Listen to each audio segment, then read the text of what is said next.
जय हिंद साथियों। आप सभी का स्वागत है हमारे YouTube चैनल लक्ष्य क्लासेस में। आज की इस वीडियो में हम लोग डिस्कस करने वाले हैं जो भी आपका 16 अक्टूबर 16 अक्टूबर 2022 को जो भी आपका एग्जाम हुआ है पीईटी का, उस पीईटी एग्जाम में जो भी जीके, जीएस, जीए इन सबसे क्वेश्चन दिए गए थे पेपर में, उन्हीं क्वेश्चंस के बारे में हम चर्चा करने वाले हैं। और ये कौन से शिफ्ट का पेपर है तो आप लोग याद रखिएगा, ये फर्स्ट शिफ्ट का जो है आपका पेपर है। तो ये फर्स्ट शिफ्ट का जो भी पेपर है, मैं फर्स्ट शिफ्ट के सभी जो है जीके जीएस से पूछे गए प्रश्नों का जो है उत्तर इसमें बताने वाला हूँ। तो क्या क्या रहने वाले हैं इनके आंसर, चलिए जान लेते हैं। जैसे फर्स्ट ही आपको क्वेश्चन दिख रहा होगा कि ब्रिटिश ने निम्नलिखित में से किस भाषा को भारतीय समाज में प्रस्तुत करने की उत्सुकता दिखाई है। तो बात हो रही है किसकी, ब्रिटिशों की बात हो रही है। तो ब्रिटिश कौन सी भाषा को भारतीय समाज में प्रस्तुत करने के लिए उत्सुकता दिखाएंगे, तो आप बोलोगे वो है अंग्रेजी भाषा। अब ब्रिटिश हैं तो अंग्रेजी भाषा पे ही ज्यादा फोकस करेंगे भी। नेक्स्ट क्वेश्चन की तरफ देख लेते हैं क्या है। नेक्स्ट क्वेश्चन आपको दे रखा है, निम्नलिखित में से किस सेना की ताकत छापामार गुरिल्ला रणनीति थी। जैसा कि आपको दिख रहा होगा, ये मैंने आंसर जो है, ऐसा नहीं है कि मुझे सारे के सारे जो है क्वेश्चंस का आंसर पहले से ही पता था। मैंने जो है क्या किया, खोजा है, तब जाके मुझे मैक्सिमम जो है क्वेश्चंस का आंसर मिल पाया है, जो मैं आप लोगों के साथ शेयर कर रहा हूँ। वही मेहनत आप लोगों को ना करनी पड़े, इसके लिए मैं ये वीडियो बना रहा हूँ। तो इसमें क्या दिया गया है कि सेना की ताकत छापामार गुरिल्ला रणनीति थी। तो आपको याद रखना है कि जो मराठा था, मतलब मराठा सेना की जो ताकत थी वो छापामार गुरिल्ला रणनीति थी। नेक्स्ट जो क्वेश्चन आया हुआ था फर्स्ट शिफ्ट में आपका 16 अक्टूबर को, वो कौन सा है, गौतम बुद्ध को ज्ञान किस नदी के तट पर। ये तो हर एक व्यक्ति को जो है पता होना चाहिए। निरंजना नदी पर जो है, निरंजना नदी के तट पर इनको क्या होता है, गौतम बुद्ध जी को ज्ञान प्राप्त होता है। नेक्स्ट जो है, हर्षवर्धन के शासनकाल के दौरान निम्नलिखित में से कौन सी नई राजधानी थी जो थानेश्वर से स्थानांतरित की गई थी। इसका मतलब हर्षवर्धन की पहली राजधानी थानेश्वर थी, बाद में कौन हो गई थी, तो आपको याद रखना है कन्नौज हो जाएगी। तो हर्षवर्धन के शासनकाल के दौरान कौन सी नई राजधानी जो थानेश्वर के बाद स्थानांतरित की गई थी, वो हो जाएगी आपकी कन्नौज। ये भी आपको याद रखना है। अच्छा, आप लोग देख रहे होगे कि 1 2 5 क्वेश्चन के बाद डायरेक्ट आप 100 पे कैसे आ गए। तो मैं ये देखिए, आप देखते होगे कि सेट जो होते हैं वो अलग अलग होते हैं, क्वेश्चन वही होते हैं लेकिन आगे पीछे होते हैं। तो इससे आपको इस पर नहीं जाना है और वीडियो को ध्यान से देखना है, फिर जाके आपके पास जो भी इस बार तो पेपर भी मिल गया है, आप पेपर में अपना टिक कर सकते हैं और देख सकते हैं कि आपको आपके कितने क्वेश्चन सही हुए हैं। नेक्स्ट दे रखा है कि हड़प्पा सभ्यता के दौरान डांसिंग गर्ल यानी नर्तकी का की जो है कांस्य प्रतिमा बनाने के लिए किस तकनीकी का इस्तेमाल किया गया। ये बहुत ही एक तरीके से लेंदी क्वेश्चन माने जाते हैं। तो ये क्या आपका दिया गया है, मोप लोपी ढुलाई यानी कि कास्टिंग जो है, ये इसका करेक्ट आंसर हो जाएगा। ये जो कास्टिंग टेक्नोलॉजी है, इसके आधार पर क्या किया जाता है, डांसिंग गर्ल की कांस्य प्रतिमा बनाई गई है इस विधि के द्वारा।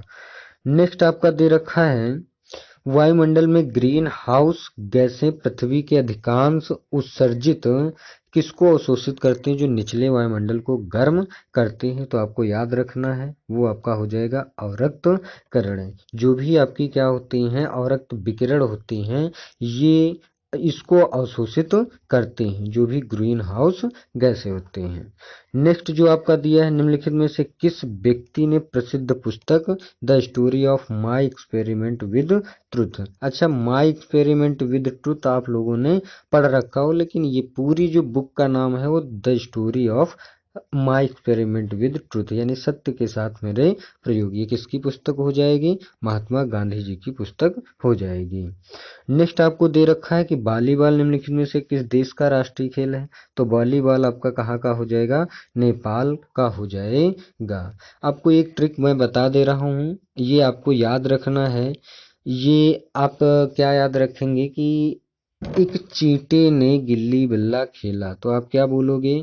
ई से क्या हो जाएगा? इंग्लैंड। का से हो जाएगा क्रिकेट। ची से हो जाएगा चीन। टे से हो जाएगा टेनिस, यानी चीन का टेनिस है। यहाँ एक चींटे ने से नेपाल हो जाएगा। गिल्ली बल्ला खेला, तो ये आपको याद रखना है। इस तरीके से मतलब खेल से भी एक प्रश्न आता है, आपको वो याद रखना है। अब हालांकि आज ही एग्जाम इसका जो है खत्म हो जाएगा, तो ये सब चीजें मायने नहीं रखेंगी। तो आपको याद रखना है वॉलीबॉल जो है किस देश का राष्ट्रीय खेल हो जाएगा? तो नेपाल का हो जाएगा।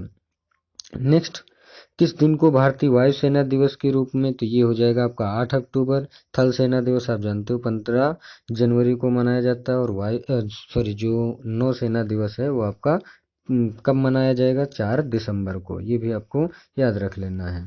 फिर उसके बाद किस राज्य में विधान परिषद है? तो आपको पता है प्रेजेंट में जो है 6 राज्यों में विधान परिषद है। मैंने कुंभाट से याद रखा है, आप भी किसी तरीके से याद रख सकते हो। कुंभाट ये हो जाएगा, यानी कर्नाटक, यूपी। फिर क्या हो जाएगा आपका? ये हो जाएगा महाराष्ट्र, ये बिहार, ये आंध्र प्रदेश और ये तेलंगाना हो जाएगा। तो यहाँ पे कौन सा मिल जाएगा? कर्नाटक हो जाएगा। नेक्स्ट आपका दे रखा है निम्नलिखित में से 2014 में बनाया गया भारत का 29वां राज्य कौन सा है? तो भारत का 29वां राज्य कौन सा हो जाएगा? तो आप जानते हो तेलंगाना, जो कि 2 जून 2014 को क्या किया गया था? इसका फॉर्मेशन किया जाता है। आंध्र प्रदेश से इसको अलग किया गया था। नेक्स्ट जो है आपका क्या दे रखा है? किस कला मथुरा से स्टेसलिंग की पारंपरिक कला है, यानी कौन सी कला? तो आपको याद रखना है ये जो कला है आपकी हो जाएगी सांझी कला। सांझी कला मथुरा से स्टेसिलिंग की पारंपरिक कला हो जाती है। ये ऐसे क्वेश्चन है जो कोई ही एग्जाम में कर पाया होगा, आप इतना समझ लीजिए। तो कुछ क्वेश्चन ऐसे भी थे जो थोड़ा सा लेंदी थे, जिनको कर पाना मुश्किल था।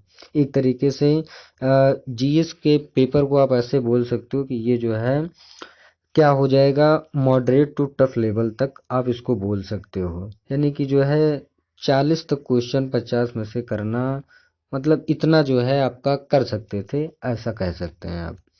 नेक्स्ट दिया है निम्नलिखित में से किसे भारत का स्कॉटलैंड लैंड भी कहा जाता है? तो स्कॉटलैंड किसे कहा जाएगा? कुर्ग, जो कि कहाँ पड़ेगा? कर्नाटक में पड़ जाएगा। ये भी आपको याद रखना है, इसे भारत का स्कॉटलैंड भी कहा जाता है। नेक्स्ट है कौन सा देश भारत के साथ सबसे लंबी अंतर्राष्ट्रीय सीमा साझा करता है? तो वो कौन सा हो जाएगा आपका? बांग्लादेश हो जाएगा, जो सबसे लंबी सीमा 4096 किलोमीटर। नेक्स्ट दिया है जुलाई 2022 में कॉफी बोर्ड ने कॉफी फसलों की जलवायु प्रतिरोधी किस्मों को विकसित करने के लिए किसके साथ एक समझौता ज्ञापन हस्ताक्षर किया है?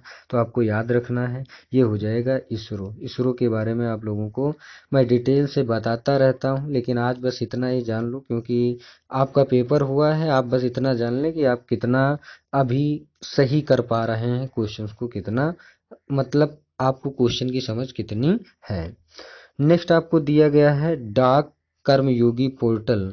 डाक कर्मयोगी पोर्टल का उद्देश्य क्या है? तो इसका उद्देश्य ये है, लगभग जो भी 4 लाख ग्रामीण डाक सेवक हैं उनकी क्षमताओं में क्या कर देना? वृद्धि कर देना ही डाक कर्मयोगी पोर्टल का उद्देश्य हो जाएगा। नेक्स्ट उसके बाद देखेंगे हम लोग नेक्स्ट जो है देखते हैं क्या है क्वेश्चन। निम्नलिखित में से कौन सी इजराइल की राजधानी है? तो इजराइल की राजधानी कौन सी हो जाएगी? जेरूसलम हो जाएगी। इराक की राजधानी बगदाद हो जाएगी। इस तरीके से आपको राजधानी से भी क्वेश्चन मिल जाएगा। नेक्स्ट दिया गया है हिमाचल प्रदेश में 21 दिवसीय संयुक्त अभ्यास वज्र प्रहार। वज्र प्रहार के बारे में आप जानते हो कि भारत और अमेरिका के बीच में ये युद्ध अभ्यास होता है, तो ये भी आपको याद रखना है। टाटा पावर सोलर ने किस राज्य में भारत की सबसे बड़ी फ्लोटिंग तैरती सौर ऊर्जा परियोजना शुरू की है? तो वो आपका क्या हो जाएगा? केरल राज्य हो जाएगा, जिसने क्या किया? भारत की सबसे बड़ी फ्लोटिंग सौर ऊर्जा परियोजना शुरू कर दी है। नेक्स्ट है किस कंपनी ने जुलाई 2022 में भारतीय खिलाड़ियों के प्रदर्शन को बढ़ाने के लिए भारतीय ओलंपिक संघ के साथ दीर्घकालिक साझेदारी की घोषणा की है? तो वो कौन सा हो जाएगा? तो आपको याद रखना है वो जो है रिलायंस इंडस्ट्रीज लिमिटेड हो जाएगा। ये भी ये इसका करेक्ट आंसर हो जाएगा। नेक्स्ट आपको दे रखा है जागृति किस क्षेत्र से संबंधित शुभंकर है, तो जागृति ये किसका शुभंकर है ये पूछा जा रहा है, तो ये उपभोक्ता जागरूकता का क्या हो जाएगा, जो है शुभंकर हो जाएगा। तो शुभंकर से भी ये क्वेश्चन पूछा गया है।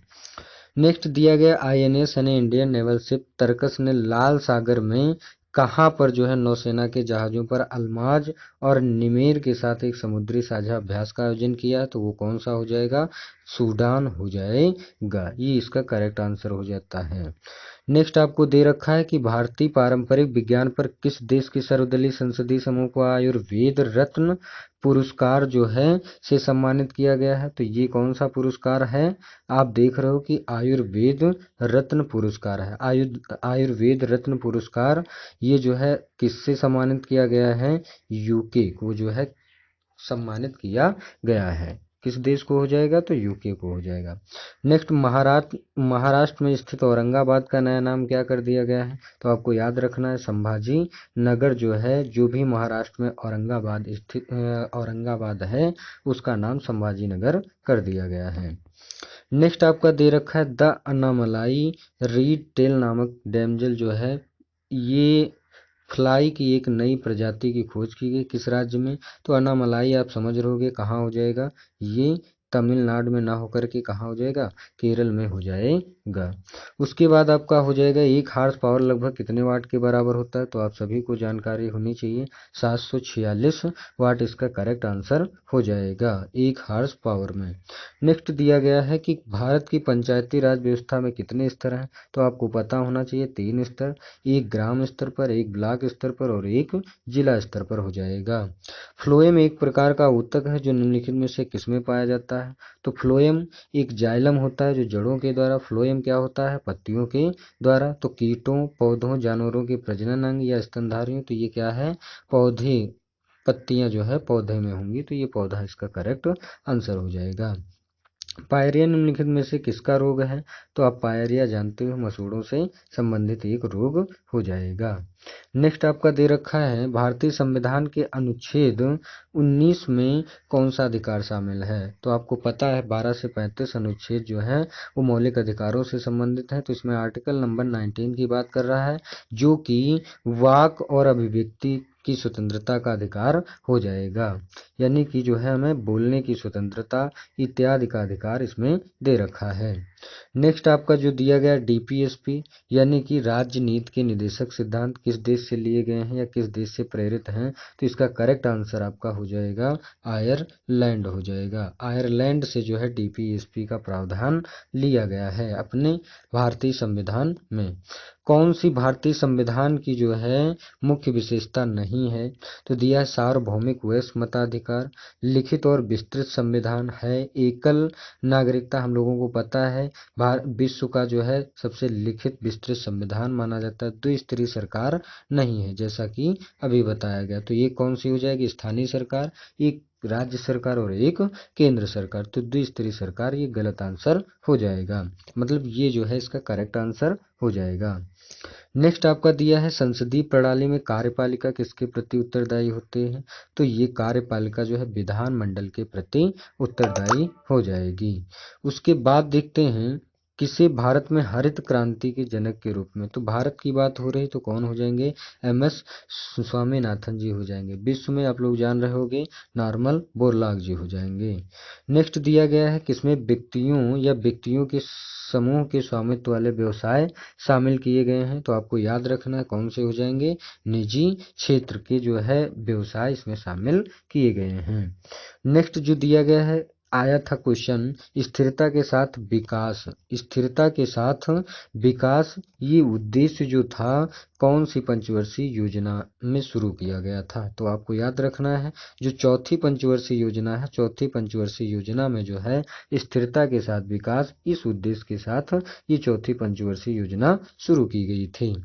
नेक्स्ट आपको क्वेश्चन दे रखा उस जंगल का नाम बताइए जो पृथ्वी ग्रह के फेफड़े के रूप में भी जाना जाता है, यानी एक तरीके से आप ये कह सकते हो पृथ्वी का फेफड़ा किसे कहा जाता है, तो आपको याद रखना है अमेजन वर्षा वन इसका करेक्ट आंसर हो जाएगा। विश्व को कितने प्रमुख काल क्षेत्रों में टाइम जोन में क्या किया गया, विभाजित किया गया, तो आपको याद रखना है 24 टाइम जोन में जो है विश्व के काल क्षेत्रों को डिवाइड किया गया है, बांटा गया है। नेक्स्ट है, भारत में निम्नलिखित में से किस स्थान पर दिन और रात के तापमान में व्यापक अंतर पाया जाता है। तो आपको पता है जो भी मरुस्थल आपका है थार मरुस्थल, यहाँ पर क्या होता है, दिन और रात के तापमान में व्यापक अंतर पाया जाता है। उसका रीजन भी आप समझ रहे होंगे, बालू क्या होती है, धूप में बहुत जल्दी गर्म भी हो जाती है और रात में जो है बहुत ज़्यादा ठंडी भी हो जाती है। तो इस तरीके से आप देखोगे कि जो है दिन और रात के तापमान में बहुत ज़्यादा अंतर आपको थार मरुस्थल में देखने को मिल जाएगा। लक्षद्वीप की राजधानी निम्नलिखित में से कौन सी है। तो आपको याद रखना लक्षद्वीप की कौन सी हो जाएगी, कावारत्ती इसकी राजधानी हो जाएगी। तो राजधानी से भी क्वेश्चन पूछे गए हैं। निम्नलिखित में से कौन सा जो है जनसंख्या परिवर्तन का घटक नहीं है। तो जनसंख्या परिवर्तन, जन्म बिल्कुल जनसंख्या में परिवर्तन कर देता है, मृत्यु भी जनसंख्या में परिवर्तन, प्रवसन एक जगह से दूसरी जगह पे अपने आप को एक तरीके से एक जगह से दूसरी जगह पे चले जाना, प्रवसन भी जनसंख्या परिवर्तन को प्रभावित करता है। लेकिन रुग्णता एक तरीके से बीमारी कुछ हो जाएगा, ये जो है जनसंख्या परिवर्तन का एक घटक नहीं होगा। नेक्स्ट जो दिया गया, फॉरवर्ड ब्लॉक की स्थापना निम्नलिखित में से किसके द्वारा की गई थी। तो फॉरवर्ड ब्लॉक की स्थापना जो है वो सुभाष चंद्र बोस जी के द्वारा की गई थी, ये भी आपको याद रखना है। नेक्स्ट दिया है, भारत सरकार अधिनियम 1935 के प्रावधान में ब्रिटिश सरकार के अंतिम अधिकार का एक उदाहरण कौन सा दिया गया है। तो ये कौन सा हो जाएगा, प्रांतीय सरकारों पर गवर्नर के लिए विशेष शक्तियां हो जाएंगी। 1935 के अधिनियम से इसमें क्वेश्चन सभी शिफ्टों में पूछा गया है। नेक्स्ट दिया गया, खिलाफत मुद्दे को उठाने के महात्मा गांधी के निर्णय के पीछे मुख्य कारण क्या था। खिलाफत मुद्दे को उठाने के महात्मा गांधी के निर्णय के पीछे मुख्य कारण क्या था। तो क्या था, ये हिंदुओं और मुसलमानों के बीच एकता लाने का जो है ये मेन कारण था। इसमें निम्नलिखित में से किसे स्वदेशी आंदोलन का प्रमुख कारण माना गया। तो आप सभी को पता होना चाहिए, बंगाल विभाजन को जो है क्या किया गया है, स्वदेशी आंदोलन का प्रमुख कारण माना गया है। नेक्स्ट दिया गया, पूर्ण स्वराज की मांग करने वाले प्रथम कार्यकर्ता का नाम कौन हो जाएगा। हालांकि अगर बात करते हैं इसकी, इस शब्द की शुरुआत स्वराज की सत्याग्रह प्रकाश में मिलती है। फिर उसके बाद कौन से पहले व्यक्ति थे, दादा भाई नारोजी। पूर्ण स्वराज की मांग कहाँ हुई थी। तो आपको याद रखना है 1929 का जो लाहौर अधिवेशन था उसमें किया गया था इसकी पूर्ण स्वराज की मांग। लेकिन जो है प्रथम कार्यकर्ता ऑप्शन के हिसाब से देखा जाए तो हजरत मोहनी जी हो जाएंगे। तो ये जो भी इम्पोर्टेंट क्या जो भी क्वेश्चन पूछे गए थे आपके पीईटी एग्जाम में फर्स्ट शिफ्ट में 16 अक्टूबर की, वो सब हमने कवर करा दिया। जो भी हमें क्वेश्चन, जैसा कि हमें भी सारे क्वेश्चंस का आंसर नहीं पहले से पता था, हमने इस पे खोज किया, जो भी हमें क्वेश्चन नहीं आते थे उनके बारे में हमने जानकारी ली और ये जो है आपके सामने एक छोटा सा वीडियो बना दिया। तो आई होप आप लोगों को ये वीडियो अच्छा लगेगा, पसंद आएगा। अगर ये वीडियो पसंद आए तो अगर आप किसी की हेल्प करना चाहते हैं तो ये वीडियो आप शेयर कर सकते हो जिसको भी आंसर की ज़रूरत हो। तो आप सभी का बहुत बहुत धन्यवाद वीडियो के एंड में बने रहने के लिए। Thank you.